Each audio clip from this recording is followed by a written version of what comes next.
دوستان فرهیخته، درود دوباره و طبق وعده من امروز نخستین ویدیو در پیوند به تاریخ سرزمین مشترکمون را نشر میکنم. اما پیش از آن که وارد بحث شویم در پیوند با شیوه کارمون میخواستم کلمه چند با شما بگم که شیوه کارمون چگونه است و ما از کدام منابع استفاده خواهم کرد. نخست در پیوند به جغرافیایی که قرار است ما دربارش سخن برانیم، این جغرافیا را از نگاه تاریخی به نام فلات ایران یاد میکنن که فلات ایران در برگیرنده ایران سیاسی امروز هست و افغانستان و تاجیکستان و ازبکستان. تاریخ نگاران فلات ایران را به دو بخش تقسیم میکنند که در بخش غربی آن فارس و عراق و آذربایجان بوده است و در بخش شرقی آن خراسان که در برگیرنده افغانستان و تاجیکستان و ازبکستان و این نیشابور و سبزواری که امروز در ایران سیاسی واقع شدند. بحث ما بیشتر متمرکز روی خراسان خواهد بود و خراسان هم بیشتر این جغرافیایی که امروز ما به نام افغانستان میشناسیم. منابعی که من استفاده میکنم از تاریخ‌های خودمان تاریخ بیهقی است که برای بحث خراسان بسیار حیاتی است. تاریخنامه هرات از سیف هروی است که تاریخی است که ما برای اولین بار در این تاریخ با نام افغانستان برمیخوریم. جغرافیای مشخصی که در وزیرستان یا آنچه امروز پاکستان است در اینجا واقع است و دربارش به جزئیات حالا سخن رانده که باز با آن خواهم پرداخت. از تاریخ‌های معاصرتر افغانستان در 5 قرن اخیر نوشته محمد صدیق فرهنگ است و افغانستان در مسیر تاریخ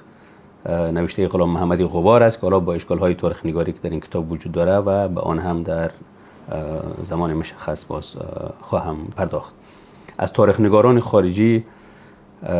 پیدایش افغانستان مدرن یا به مو عنوان انگلیسیش The Emergence of Modern Afghanistan نوشته گریگوریان است که خودی گریگوریان هم انگار از ارمنهای افغانستانی بوده است که بر امریکا رفته یا اجدادش به امریکا رفته و در اونجا بزرگ شده. تاریخ افغانستان مدرن که با هم یک کتابی که به زبان انگلیسی نوشته که Afghanistan A Modern History از رسانه هم هست و یک از این کتاب‌هایی که در اواخر باز نشر شده از جاناتان لی هست به نام افغانستان. حالا اینها کتاب‌های اصلی این بحث هستند که من پس از هر بحث یا پس از چند بحث فصل‌هایی را که به کار بسته‌ام و صفحاتی را که من استفاده میکنم را باز پیوست با این ویدیوها خدمت شما باز به نشر میرسانم که باز خودتان هم بتونید در صورت نیاز به این تاریخ ها رجوع بکنید اگر این تاریخ ها را دارید و اگر هم ندارید هم میتونید برید پیدا بکنید و باز متهم نشیم به این که ما در بحث تاریخی ما هم با جانبداری کردیم و انگار حق کسی را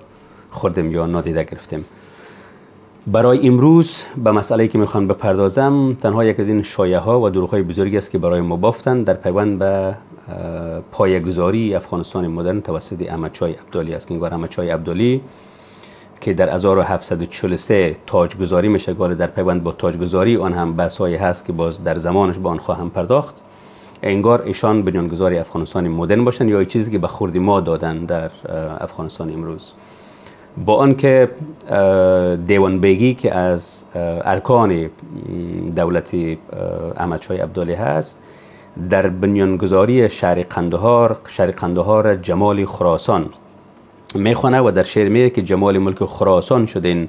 تازه بناز حادثات زمانش خدا نگه دارد. حالا پس از آن که تیمورشاه که به تخت میرسه و مرکز را به کابل انتقال میده که شاعری دربارش باز میسرایه که کابل امروز به آیینی کیان جشن گرفت تا نهد تاج به سر شاه خراسان تیمور. اما 71 سال بعد از تاجگذاری احمدشاه ابدالی هم که بازم تاکید میکنم که در پیوند با آن تاجگذاری هم بحث‌های تاریخی وجود داره که باز با آنها خواهیم پرداخت. 71 سالش هم نور محمد قندهاری امیر دوست محمد خان را امیری خراسان میخوانه. به عبارت دیگر تا 1893 که معاهده های امضا میشه و نام سرزمین ما رسما از خراسان به افغانستان تغییر مییابه، در هیچ جای نام این سرزمین و نام این جغرافیا افغانستان و مردمان این سرزمین را کسی افغان نمیخوانه. حالا در اون کتابی هم که An Account on the Kingdom of Kabul در جا نوشته کردن در اون وقتی که درباره افغان ها گپ میزنن مسئولشون مثلا قبایل پشتون و قبایل افغان هست که باز در ادامه های بحث با آن خواهیم پرداخت. حالا بحث ما رو در اینجا ختم میکنیم و در برنامه آینده باز میرویم به روندی تشکیل دولت توسط افغان ها که اونا چگونه وارد جغرافیای سیاسی افغانستان میشن و چگونه دولتداری افغان ها در سرزمین خراسان یا در افغانستان امروزی شکل میگیره. تا درود دیگر، خدا نگهدار.